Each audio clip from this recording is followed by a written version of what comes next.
ఇప్పుడు నేను ఒక ఇన్స్టాగ్రామ్లో ఒక వీడియో చూశాను.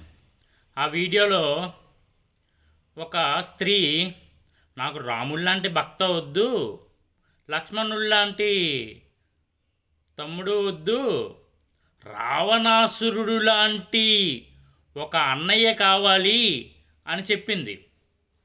అంటే నేను ఇప్పుడు నిజం చెప్తున్నాను తల్లి, ఒకసారి విను.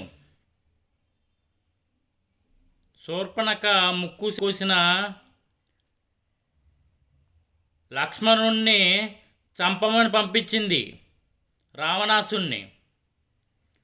కానీ రావణాసుడికి శూర్పణఖ ఒక విషయం చెప్పింది, సీత చాలా అందంగా ఉంటుందని.